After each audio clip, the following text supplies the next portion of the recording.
Remembering your passwords can be a real headache. Do you tend to choose passwords for your electronic devices that are easy to remember, or even write them down?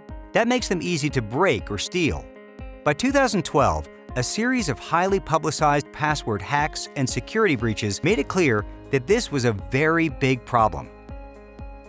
Professor Reza Darkhshani at the University of Missouri in Kansas City was working on a solution that intrigued local serial entrepreneur Toby Rush. The two teamed up to revolutionize biometric identification. I'd heard about this professor at a local university that was doing something with computer vision and the blood vessels in the whites of your eyes. I'm like, that sounds weird, but could be cool. If we could take that concept, do it on mobile, and replace passwords, that had potential. That had a ton of potential.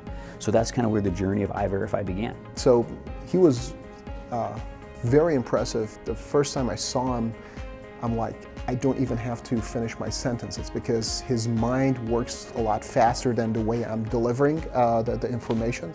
In 2012, Toby Rush and Professor Darkhshani founded eyeverifi with iPrint ID as their core product. Their story shows how entrepreneurs can solve an important problem, surmount challenges, and create a successful exit.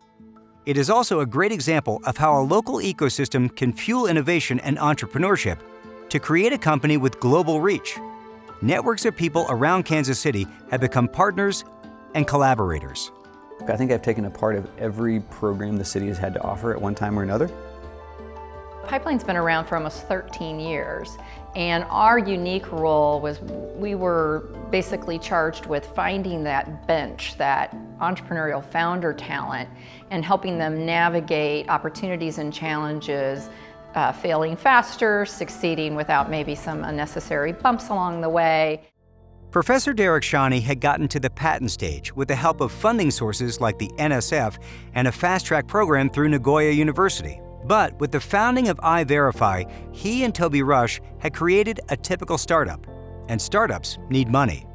Before seeking funding though, Toby wanted to ensure that iPrint ID was bulletproof. He demonstrated the product to CTO Nick Voss-Somerton of RSA, a leading cybersecurity company. He gave us a list of like 50 things we had to go fix, right? If you're going to look to get into our platform, here's what you've got to be able to prove to me. We had a challenge, and Reza's response was, well, I'll go home this weekend and I'll build a neural network to solve that. It's like, all right, I'm working with a smart guy. 9 months later, iPrint ID was ready. Toby pitched it to Mid-American Angels, a key player in the Kansas City ecosystem. Darcy Howe, a Kansas City angel investor, was in the audience. I heard Toby speak, and it was such an aha.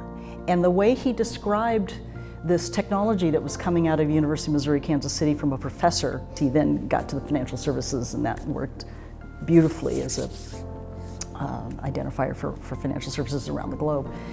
And so I made that first investment. Overall, we raised just over $10 million in a 4-year period. To succeed, iPrint would have to go up against Apple's Fingerprint, the biggest competitor to the new company. Could they match Fingerprint's accuracy? What Apple was saying was 1 in 10,000 was their accuracy rate, which is 99.999% accurate. And we were saying we could be the same as Apple's Fingerprint, but with software. iPrint was sent out for external testing. The wait was 3 months. So the first results they came back with, literally we shook our heads and thought they did something wrong. So we were just off the charts elated. When we look at these numbers, you're beating Apple significantly in pure software.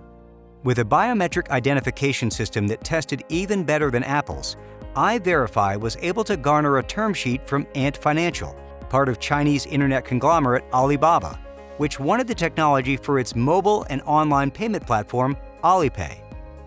Soon after, eyeverifi found itself in the enviable position of being the subject of a bidding war between interested buyers. In the end, Ant acquired the company for $100 million.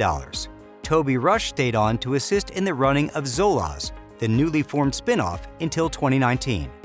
Through Alipay's vast reach, iPrint is now used throughout Asia, including in Singapore, Thailand, China, and India, and the company has thousands of employees. This homegrown startup now has a global impact. Can Kansas City's entrepreneurial ecosystem foster more success stories like this? I think we are capable of far more than we allow ourselves to dream.